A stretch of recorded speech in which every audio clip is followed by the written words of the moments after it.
Hello student, आज आपण नवीन chapter start करणार आहोत. That is chapter number 9 optics. Okay, यातला जो काही पार्ट आहे तुम्हाला थोडाफार झालेला आहे. What is in by reflection, what is in by refraction, then lens, how the image is getting after placing the object. ज्या काही बेसिक डेफिनेशन आहे त्या पण तुम्ही लर्न केलेल्या आहेत. Focus, principal axis, radius of curvature, centre of curvature, या सगळ्या काही डेफिनेशन आहे या तुम्हालाच झालेल्या आहेत आधी. पण आपण इन शॉर्टमध्ये आधी रिवाईज करूयात, कारण की या चॅप्टरमध्ये तेच आपण सगळं लर्न करणार आहे. ॲक्च्युली आता ऑप्टिक्स जो आहे यामध्ये आपण स्टडी कुठले कुठले करतो, reflection, refraction, total internal reflection, double refraction etcetera, हे जे फिनॉमिनॉन आहे हे सगळे अंडर द रे ऑप्टिक्स येतात. ओके, तर रे ऑप्टिक्स काय पहा, light is in the form of energy visible to human eye. जसं आपण म्हणतो की नाही, नॅचरल सोर्स आहे सन, त्याने आपल्याला सगळे जे ऑब्जेक्ट आहेत ते विजिबल होऊन जातात. तसं लाईटसुद्धा आहे पहा, रात्रीच्या वेळी आपण लाईट लावतो, त्याच्याने आपल्याला ऑब्जेक्ट जे आहे ते आपण पाहू शकतो. मग तेच आहे, light is in the form of energy visible to human I.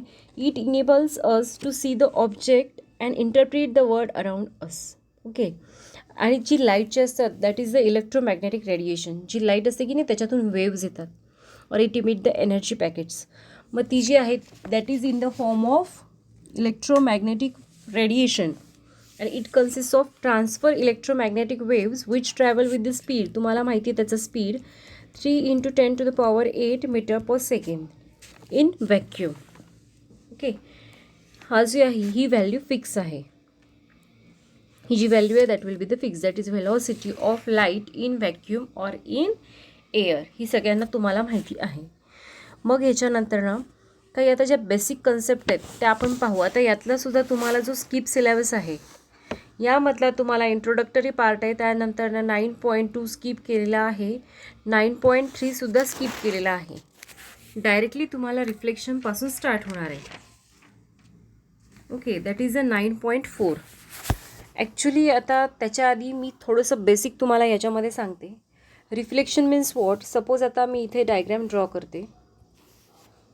See, this is the interface between the two medium. वरचा आहे medium 1 and second is medium 2. And I draw the normal. Normal म्हणजे माहिती तुम्हाला, that is the perpendicular to the interface between the two medium. If I will incident the light on this interface between the two medium, हा मी जो रे incident केला that will be known as the incident ray. आता हे सगळं basic आहे पहा, तुम्हाला आठवतं आहे का. Incident ray, after incident ray is incident obliquely on the interface between the two medium, it get reflect. मग हा काय होणार आहे, आता सगळ्यात पहिले आपण रिफ्लेक्शनचा फिनॉमिनन बघूयात. It get reflect into the another medium, sorry in the same medium. This phenomenon is known as a reflection. म्हणजे पुन्हा त्याच मीडियममध्ये जेव्हा हा रे जातो ह्याला आपण म्हणूयात reflected ray. Reflected ray. Okay, मग याच्यामध्ये जे आहे आता पूर्ण रिफ्लेक्ट नाही होत, काही पार्ट आहे तो रिफ्रॅक्ट होतो, सम पार्ट इज रिफ्रॅक्ट. आणि आता जी इथं कंडिशन आहे, हा पहा, आता आपल्याला स्ट्रेट न घेता हा काय होतो, it bends towards the normal. म्हणजे याची जी आहे ही पाथ डायरेक्टली अशी न येता it bend towards the normal, because first medium is rare medium me consider केलं आहे आणि सेकंड आहे डेन्सर. ओके, म्हणजे याची आपल्याला डेफिनेशन काय करता येईल पहा. When the ray is incident on the interface between the two medium, some part of light is reflected and some part of light is refracted. The part which is reflected, that phenomenon is known as the reflection, and some part is refracted and at that time it bend towards the normal, that is known as, or this total phenomenon is known as the refraction. म्हणजे totally light पूर्ण reflect होत नाही, काही जो part आहे तो refract होतो. मग हा जो रे आला याला रिफ्रॅक्टेड रे म्हणतात. ओके, रिफ्रॅक्टेड रे. रिफ्रॅक्टेड रे. मग आता ह्याला आपण नावं देऊयात OABC. आता हा जो आहे याच्यामध्ये तुम्हाला ह्या पण डेफिनेशन माहिती आहे. The angle made by incident ray with the normal is known as the angle of incidence. Then the angle made by reflected ray with the normal is known as the angle of reflection. This angle of incidence is always equals to the angle of reflection. हे दोन्ही angle same असतात. हे लॉजमध्ये आहे. आपण लॉजही in शॉर्टमध्ये बघूयात. आधी हे पाहून घेऊयात आपण. आणि हा जो अँगल आहे that is the angle of refraction. तो मी आर डॅशने डिनोट करते. Okay. The angle made by refracted ray with the normal, ही नॉर्मल आहे, is known as the angle of refraction. मग हे सगळं आपल्याला झालेलं आहे. आणि याच्यामध्ये जो टोटल आपण जो रिफ्लेक्टेड रे आहे त्याचा आपण ॲक्च्युअल जर पाथ घेतला तर त्याला जो आहे तो अँगल ऑफ डेव्हिएशन पण म्हणतात. तुम्हाला माहिती, हेही लर्न केलेलं आहे तुम्ही. मग ह्याच्यामध्ये जे आहे आता ह्याचे जे लॉज आहेत ते आपण इन शॉर्टमध्ये बघूयात. लॉज ऑफ रिफ्लेक्शन आणि मग लॉज ऑफ रिफ्रॅक्शन. मग लॉज ऑफ रिफ्लेक्शनचे 3 लॉज आहेत. ओके. 3 लॉज कुठले आहेत? त्यामधला जो फर्स्ट लॉ आहे त्यामध्ये reflected ray lies in the plane formed by incident ray and the normal drawn at the point of incidence and the two rays are on the either side of the normal. आता सगळ्यात आधी पहा, angle of incidence is equal to angle of reflection. हा first law आहे. कशामधला? Laws of reflection. Angle of incidence is equal to angle of reflection. Then incident ray, normal and reflected ray all lie on a same plane. This is the second law. Okay. Then reflected ray and incident ray are on the opposite sides of the normal. दोन्ही पहा opposite साईडला, incident ray या साईडला आहे तर reflected ray जो आहे तो अपोजिट साईडला आहे त्याच्या. हे 3 लॉज आहेत रिफ्लेक्शनचे. मग लॉज ऑफ रिफ्रॅक्शन आहेत. लॉज ऑफ रिफ्रॅक्शनमध्ये incident ray, refracted ray and normal at a point of interface lie on the same plane. म्हणजे हे तिन्ही पण जे आहे ते एकाच पॉईंटमध्ये हे झालेले आहेत. Interface lie on the same plane. This is the first law. And second is the angle of incidence, ratio of angle of sine of angle of incidence to the sine of angle of refraction is some constant is known as the refractive index. This is the Snell's law जो तुम्हाला झालेला आहे. तो येतो lodge of रिफ्रॅक्शनमध्ये. मग हे lodge तुम्ही learn केलेले आहे. मग यामध्ये जो स्नेल्स लॉ आहे तो आपण इथे यूज करणार आहे प्रत्येक वेळी. Mu is equal to sine i upon sine r. आता जे मी तुम्हाला सांगितलेलं होतं, हा जो आहे की नाही, हा जेव्हा रेअर टू डेन्सर मीडियम जातो तेव्हा रिफ्रॅक्टेड रे हा काय होतो? Bend towards the normal. पण जर मी मीडियम चेंज केले, वरती डेन्सर घेतला आणि खाली रेअर घेतला, तर हा जो रिफ्रॅक्टेड रे आहे तो जातो go away from the normal. म्हणजे हा इकडे बेंड न होता या साईडला आणखीन वाढत जाणार आहे. म्हणजे at that time angle of incidence is less than the angle of refraction. But आपण जी सिच्युएशन घेतली आहे त्यामध्ये जो अँगल ऑफ इन्सिडन्स आहे that must be greater than the angle of refraction whenever the ray passing from rare to denser. Okay. हे laws सगळे तुम्ही लर्न केलेले आहे. स्नेल्स लॉ ही तुम्हाला माहिती आहे. स्नेल्स लॉ म्हणजे it is the ratio of sine of angle of incidence to the sine of angle of refraction is some constant. That constant is known as the Snell's law. Okay. त्यालाच काय म्हणतात? Snell's law. मग आता हे जे lodge आहेत तुम्हाला आधी बेसिक झालेलंच आहे, पण आपण रिव्हिजनसाठी घेतले होते. त्यानंतर तुम्हाला लेन्स पण माहिती आहे. ॲक्च्युली लेन्सेस पण आहेत, वेगवेगळ्या टाईपच्या लेन्स असतात. ओके. लेन्स आणि मिरर. आता ॲक्च्युअल स्पेरिकल मिरर तुम्ही ऐकलेलं असेल. स्पेरिकल मिरर या ज्या काही बेसिक डेफिनेशन आहेत त्या पण मी इन शॉर्टमध्ये तुम्हाला एक्सप्लेन करते, म्हणजे आपल्याला माहिती हव्या. आणि यामध्ये कार्टेशियन साइन कन्व्हेन्शनसुद्धा यूज केले जातात, ते पण आपण बघूया शॉर्टमध्ये. तुम्हाला माहिती हवे ती सुद्धा. आता ऑप्टिक्समध्ये स्पेरिकल मिरर जी आहे, मिरर आणि लेन्स वेगवेगळे आहेत. ओके. मग आता सगळ्यात पहिले आपण स्पेरिकल मिररची जी डेफिनेशन आहे ती डेफिनेशन पाहूयात.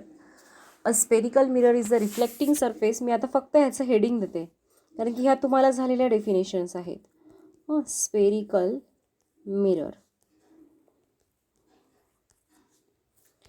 First definition, spherical mirror. मग spherical mirror means a spherical mirror is a reflecting surface which forms a part of sphere. तुम्हाला स्पियर माहिती आहे कसा असतो, असा गोलाकार असतो की नाही स्पियर. मग यातला जो पार्ट आहे, सरफेस आहे, त्याला आपण स्पेरिकल मिरर म्हणतो. Okay. A spherical mirror is a reflecting surface which forms the part of sphere. त्याला काय म्हणतात? Spherical mirror. मग त्याचे दोन टाईप्स आहेत. Spherical mirror are of two types. First is the concave mirror and second is the convex mirror. Second is the convex mirror. Then now let's see. आता concave आणि convex हे तुम्हाला माहिती आहे ॲक्च्युअलमध्ये. आता मी इथे एक लेन्स काढते, तुम्हीच मला सांगा कुठला त्याचं कॉन्केव आणि कॉन्व्हेक्स पार्ट आहे. ओके, सपोज मी आता या साईडनं अशी ड्रॉ करते. पहा या साईडला इथे जे आहे, आता या साईडला जी मी आता ही साईड ही केलेली आहे आणि या साईडला इन्सिडेंट करणारे रेज. मग अशी जी मिरर असते. आणि आणखीन एक वेगळी टाईप मिरर म्हणजे कशी पहा, यामध्ये जे आहे ते या साईडची मी बॅन केलेली आहे आणि इथे रेज इन्सिडेंट करणारे या सरफेसवरती.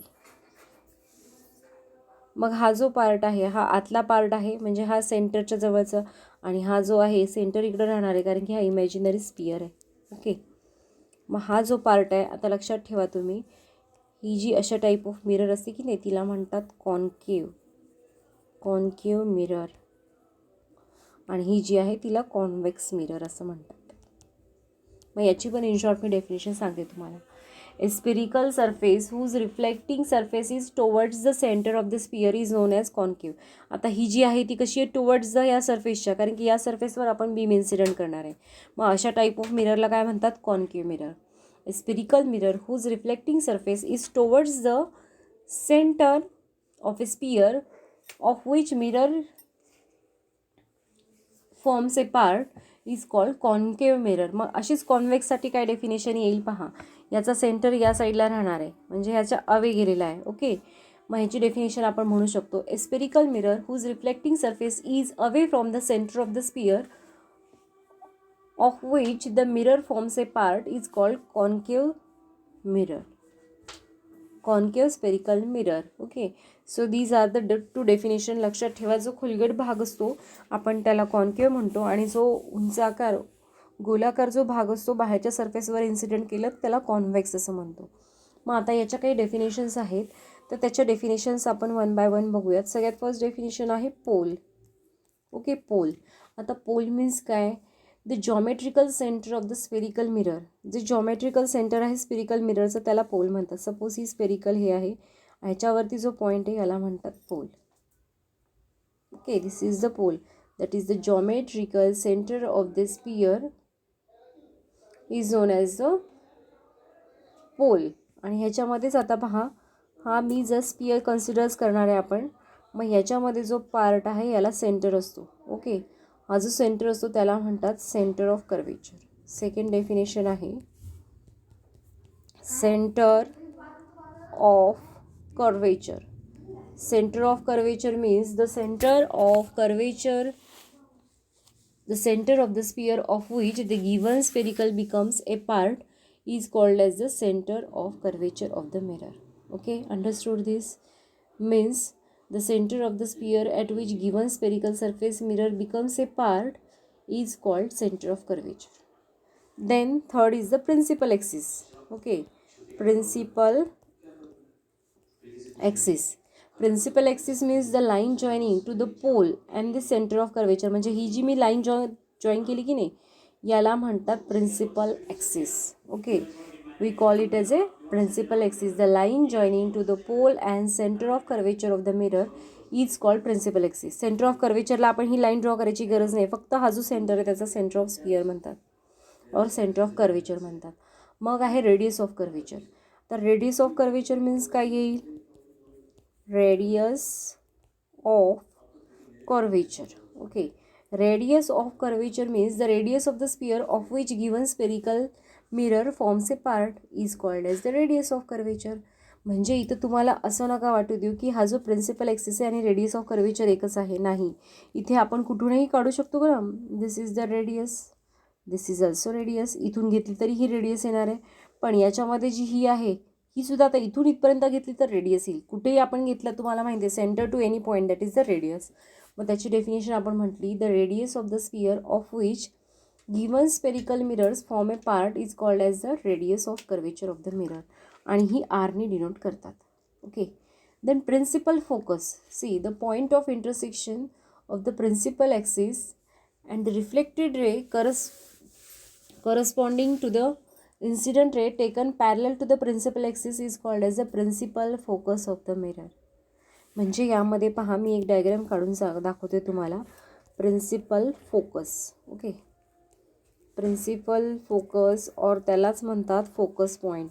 आता इथे सपोज आपण एक डायग्राम ड्रॉ करू. ही सरफेस मी कन्सिडर केली कॉन्केवची. मग ह्याच्यावरती मी जेव्हा रे इन्सिडंट करते तेव्हा ते काय होतात, या साईडला असे येतात. इथे इन्सिडंट केला या साईडला येतात, म्हणजे ते मीट झाले एका पॉईंटवरती.